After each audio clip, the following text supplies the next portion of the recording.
Hello, friends, and welcome to Behind the Story with A.R. Simpson. I'm so glad you're here. Whether you're driving to work, spending time with your family, working around the home, or simply enjoying a quiet moment, thank you for inviting me into your day. Let's spend some time together. Before we begin today's chapter, I'd like to leave you with one thought. Sometimes the storm doesn't arrive to show us how weak we are. It arrives to reveal how faithfully God has been preparing us all along. There are things we learn during the peaceful seasons that we may not fully understand until life gets difficult. There are scriptures that we read before we know how desperately we'll need them. There are lessons we hear before we understand why they matter. And sometimes it's only when the storm arrives that we look back and realize God was preparing me. We're going to come back to that thought later. But for now, every great story begins with a single page. Let's turn today's page together. Chapter 8 Storm in the Pines. The sky changed before Emma noticed it. One moment, sunlight filtered through the branches overhead. The next, the forest seemed darker. Not because the sun had set, because clouds were moving in. Large gray clouds. The kind Dad always called weather makers. Emma stopped walking and looked up through the pine branches. A knot formed in her stomach. The afternoon was slipping away. Now the weather was changing too. What's wrong? Lily followed her gaze. Oh. The single word carried plenty of meaning. Even Lily understood what dark clouds meant.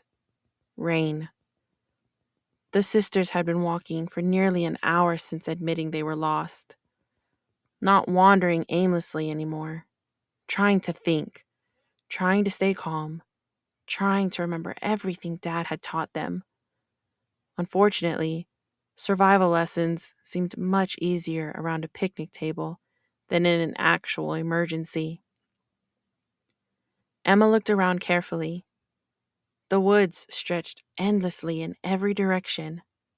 No campground, no lake, no signs of people, only trees.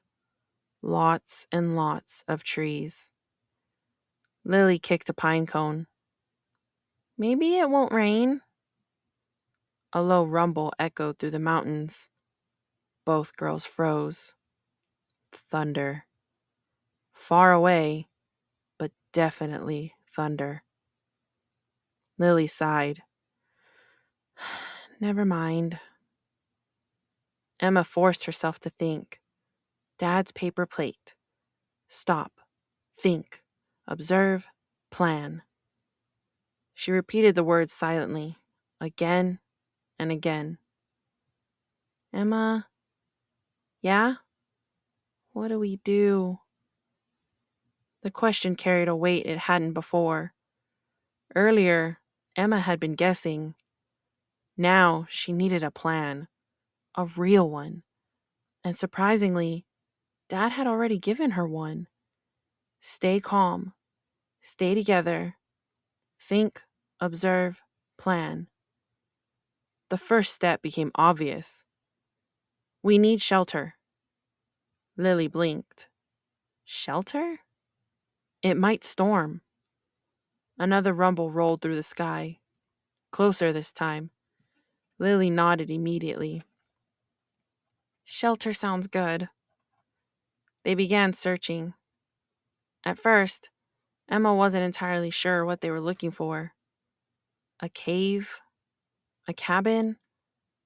A magical forest hotel? Unfortunately, none appeared. The woods offered only trees, rocks, and brush. Still, Emma kept looking. Eventually, she spotted something. A large fallen pine tree. Its massive trunk rested several feet above the ground where the branches had caught it, creating a small space underneath. Not perfect, but dry. Maybe. Over there. The sisters hurried toward it. Emma crouched beneath the fallen trunk. The space wasn't huge, but both girls could fit. The thick branches overhead would help block The thick branches overhead would help block some rain. Most importantly, it was a shelter. Actual shelter. Dad would approve. Probably. Lily crawled inside. This feels like a fort. Emma smiled. Everything feels like a fort to you. Because forts are awesome. Fair point. The first raindrops fell 20 minutes later. Small at first. Scattered. Then more. And more. Soon, rain drummed against the branches overhead. The sound filled the forest. Steady. Relentless. The girls huddled beneath their shelter, watching water splash against the ground nearby. Lily pulled her knees to her chest. Mom probably hates this. Emma looked over. What? Not the rain. Lily gestured toward the woods. Us being out here.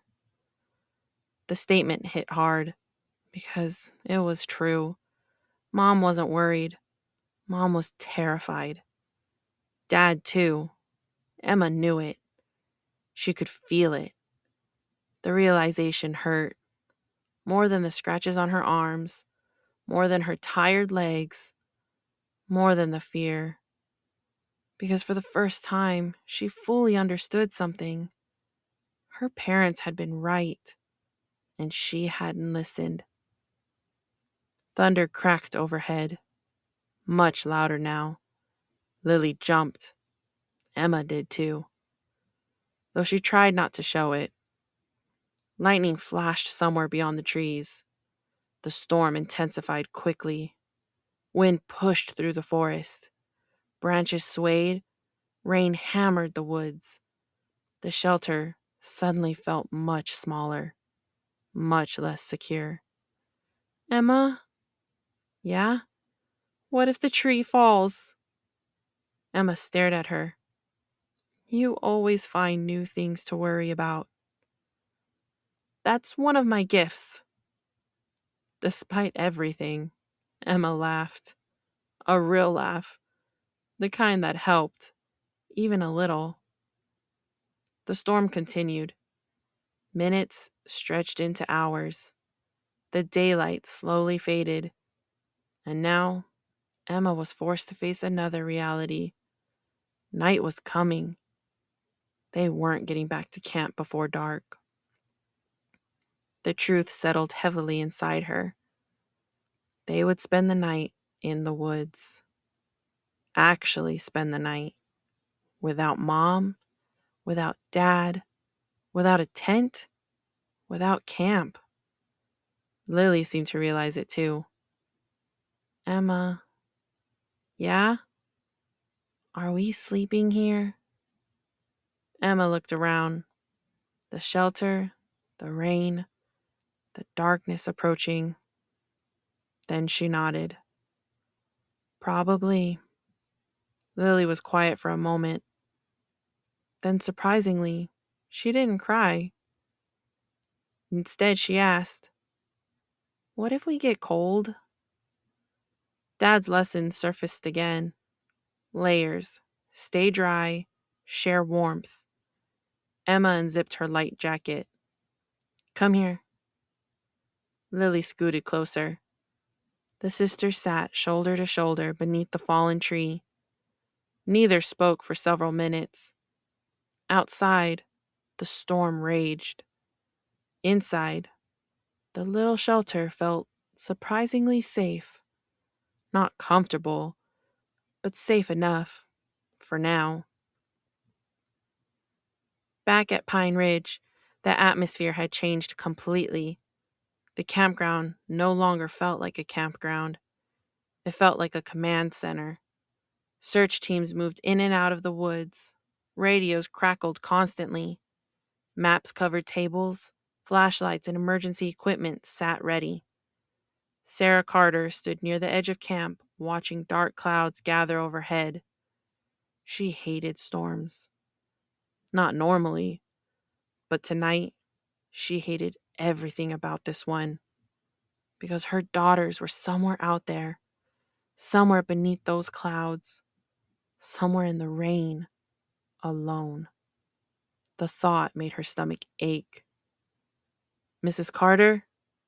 Sarah turned. Ranger Collins approached. Any news? The question escaped immediately. The ranger hesitated, just slightly, which told her everything. No. Sarah looked away, fighting tears. The ranger's voice softened. That doesn't mean they're not okay. Then what does it mean? The ranger glanced toward the woods. It means they're still out there. The answer wasn't comforting. Not really. But it was honest. And right now, honesty mattered, even when it hurt. Meanwhile, Mike Carter stood near the search map. His eyes tracked every movement, every radio call, every team entering the woods. The waiting felt unbearable. He wanted to search, to move, to do something, anything. Instead, he stood there while professionals coordinated the operation and hated every second of it. Mr. Carter. Mike looked up. Ranger Collins pointed toward the storm. If your daughter listened to any of those survival lessons you taught her, Mike managed a weak smile. That depends which lesson. The ranger smiled slightly. She'll be looking for shelter.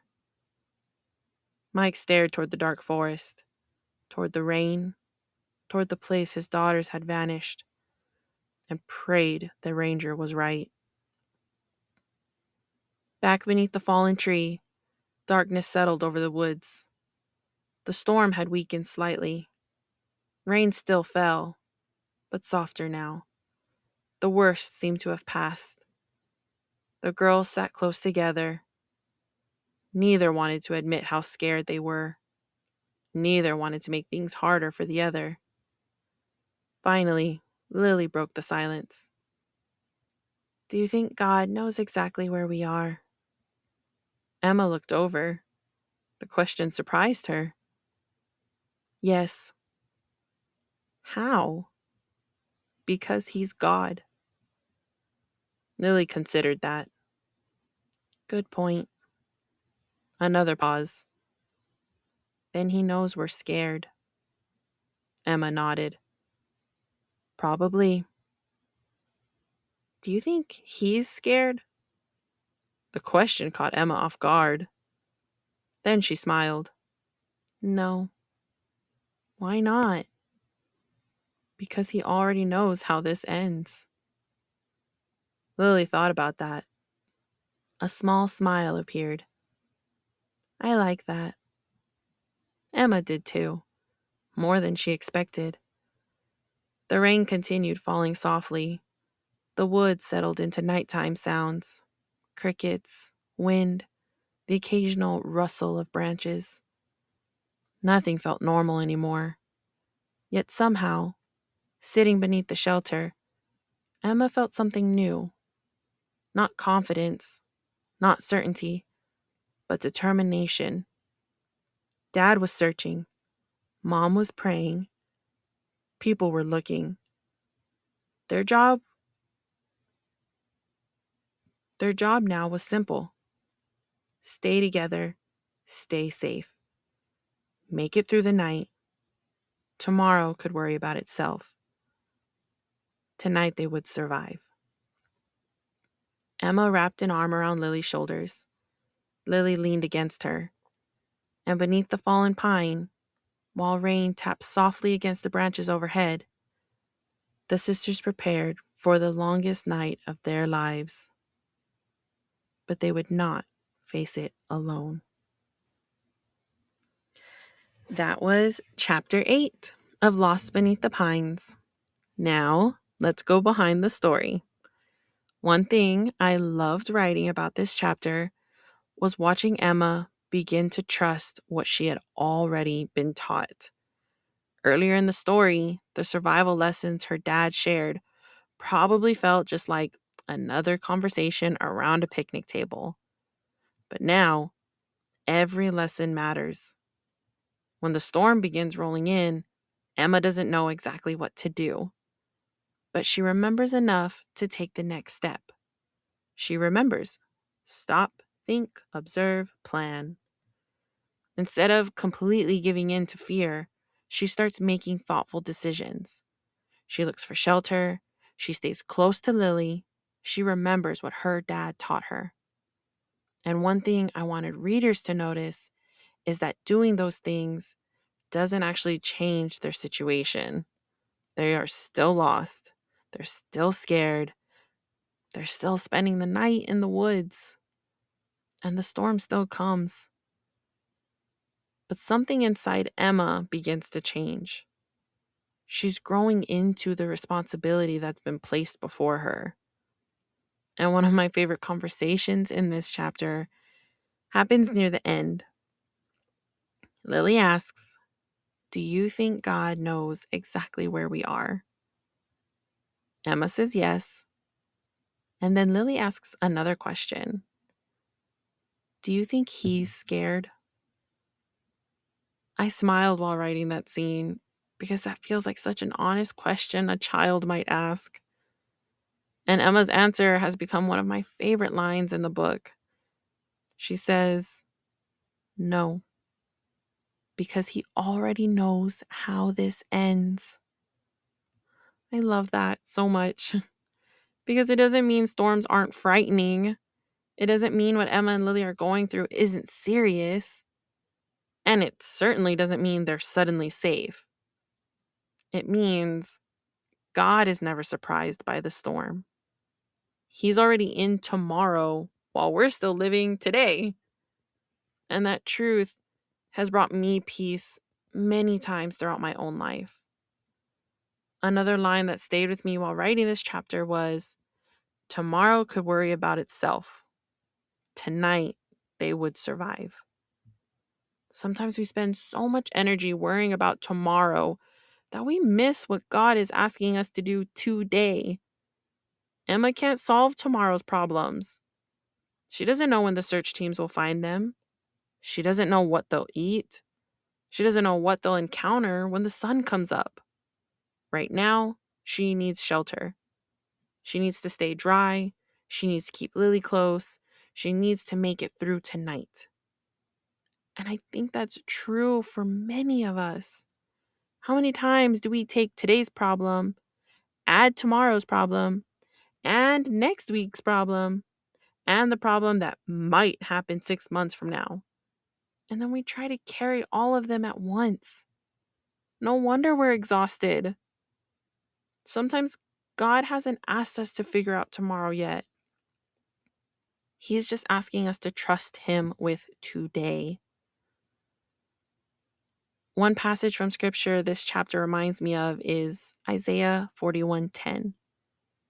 "Fear not, for I am with you. Be not dismayed, for I am your God." God goes on to promise that He will strengthen us, help us, and uphold us. And I think that's an important distinction.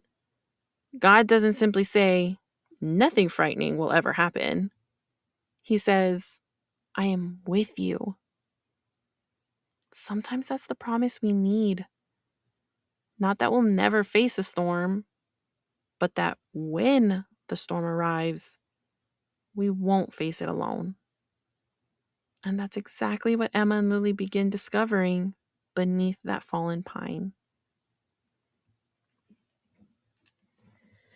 And now, let's go behind the keyboard. Again, this episode, I really just liked being able to link these two segments together. They kind of complement each other.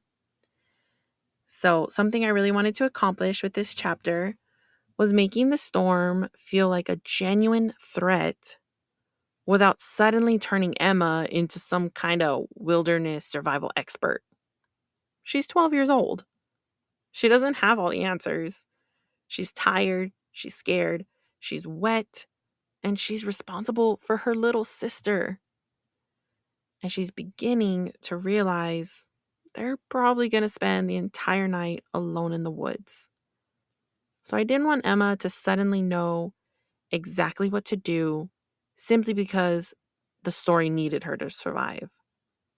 Instead, almost everything she does comes from something we've already seen being planted earlier in the book. Her dad taught her to stop, think, observe, and plan. He taught her about staying dry. He taught her about finding shelter.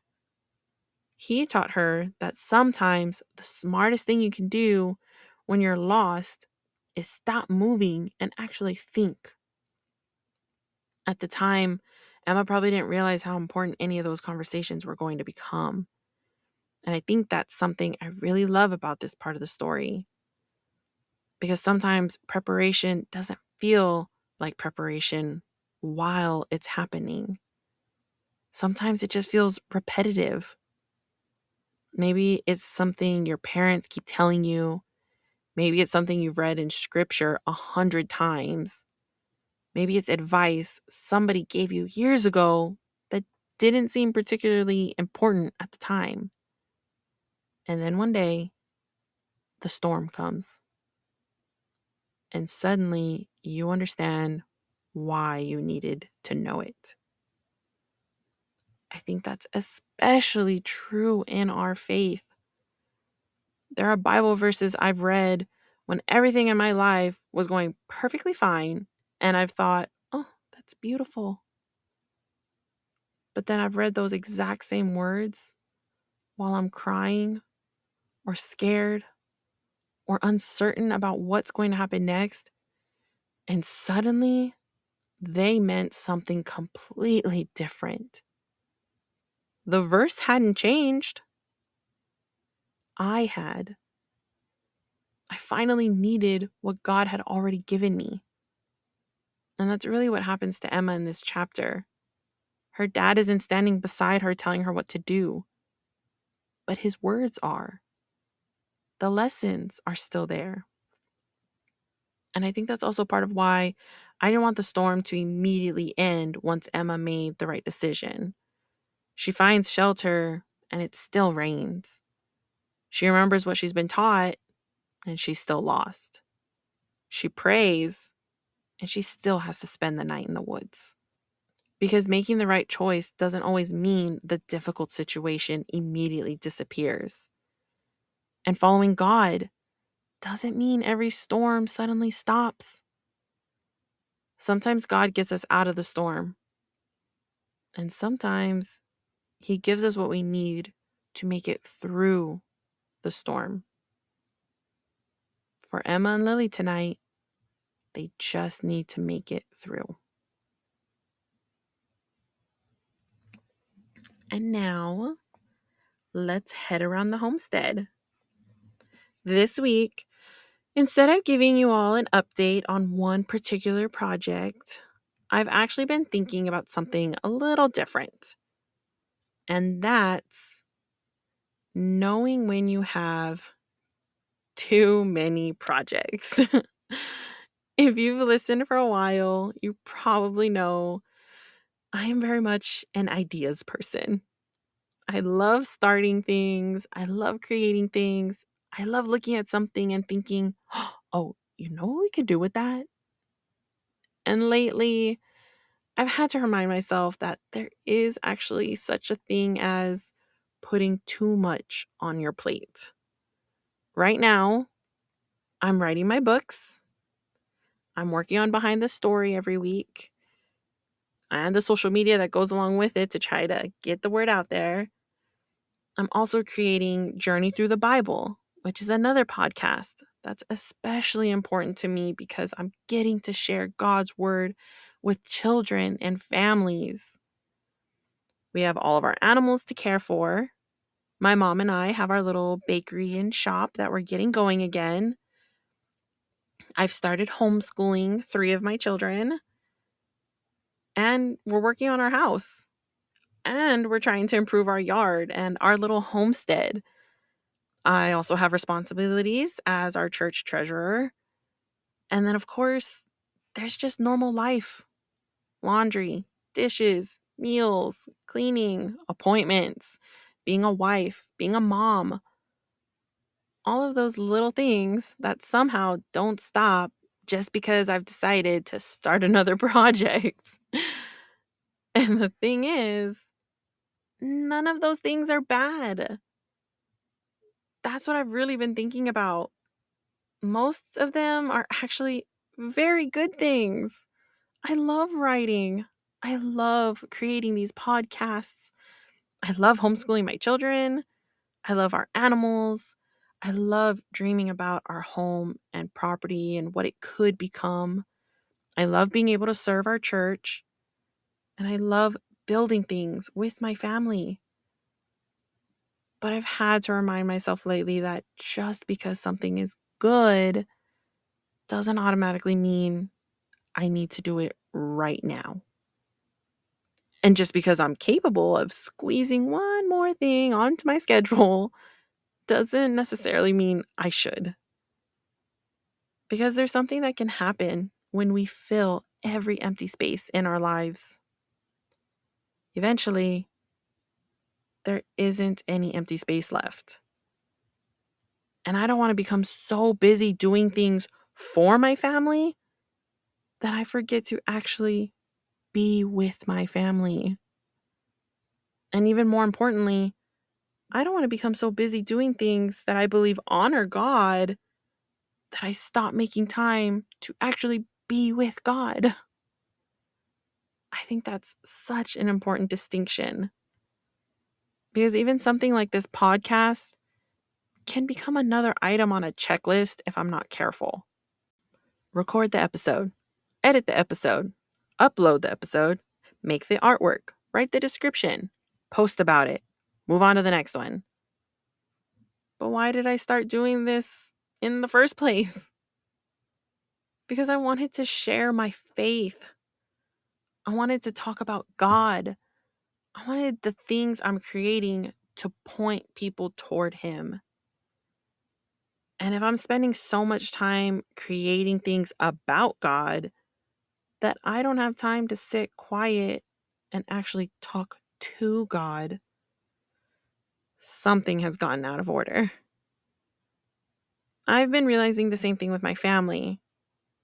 Our house doesn't have to be completely remodeled tomorrow. The yard doesn't have to look exactly the way I picture it tomorrow.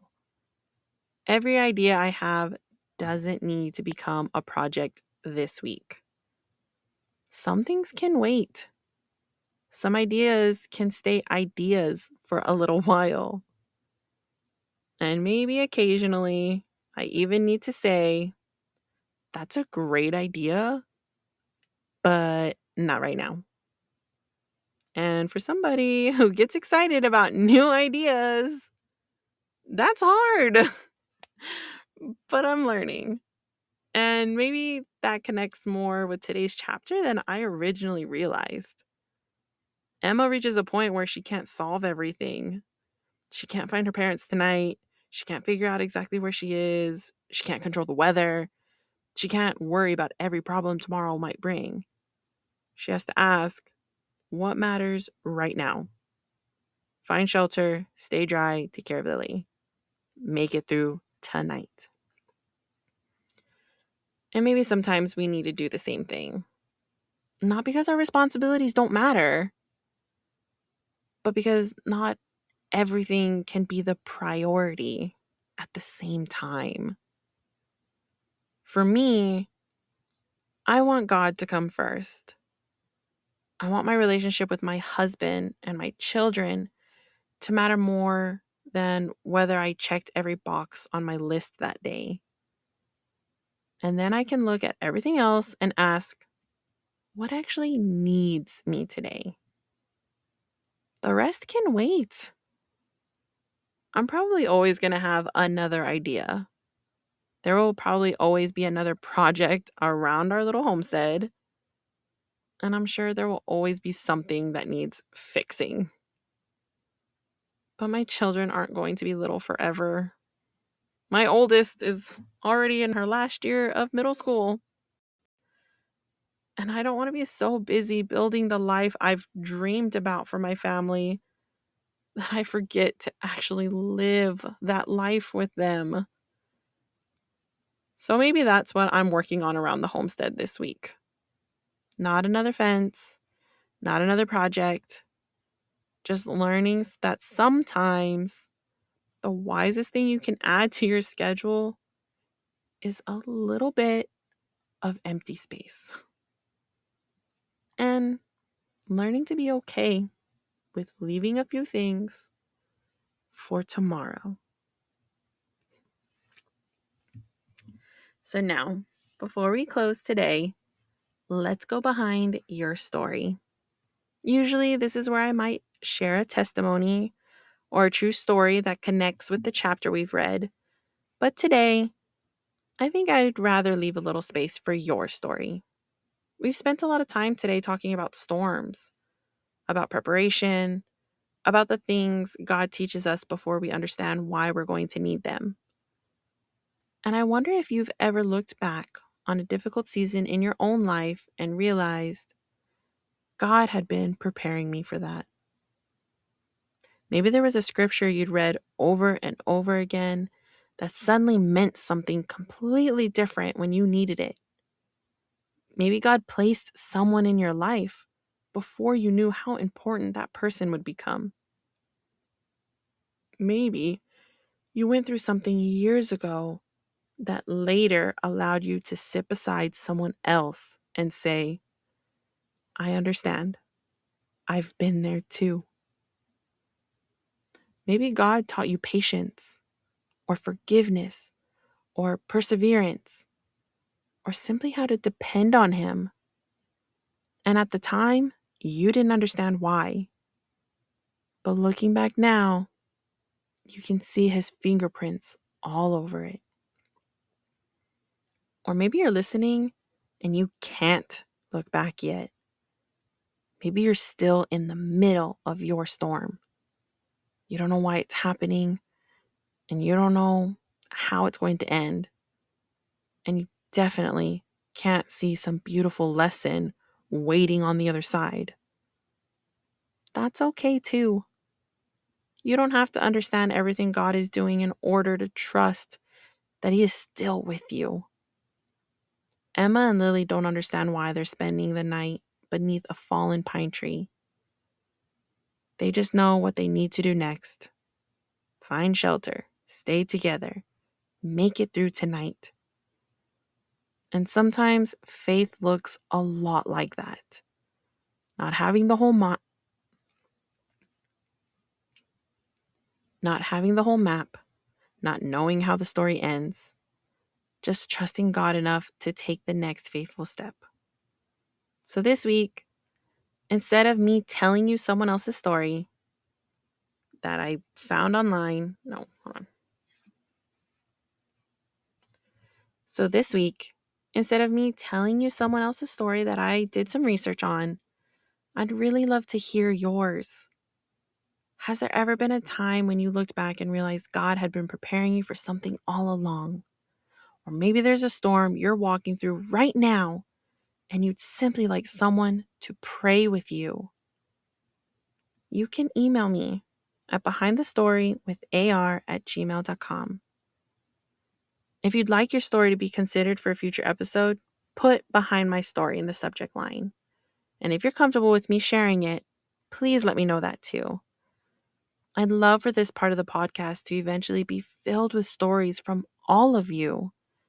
Stories of answered prayers, of unexpected blessings, stories of people finding their way back to God, stories of faith through incredibly difficult seasons, and even stories that aren't finished yet.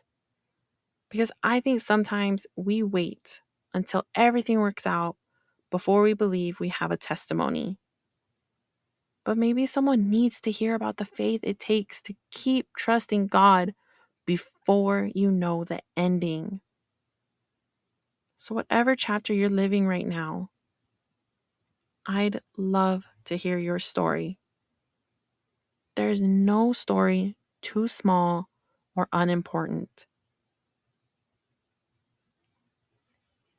Thank you so much for spending this time with me today. I hope today's chapter and conversation encouraged you.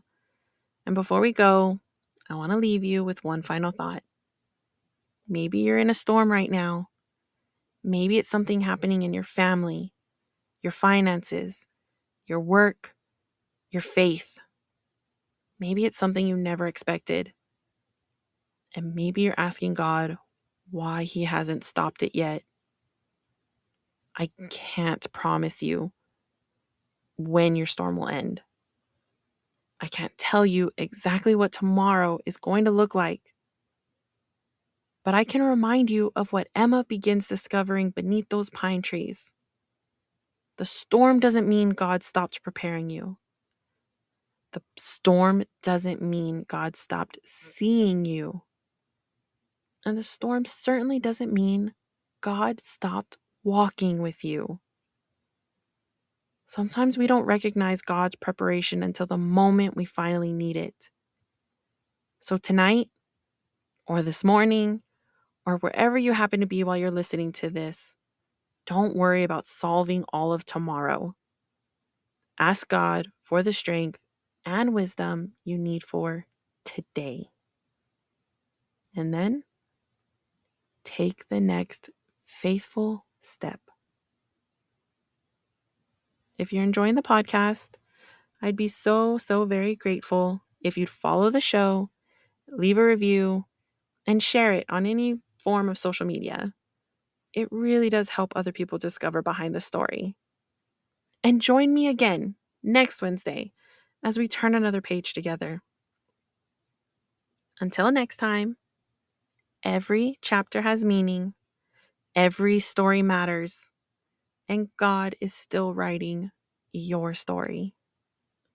God bless, friends, and I'll see you next time on Behind the Story with A.R. Simpson.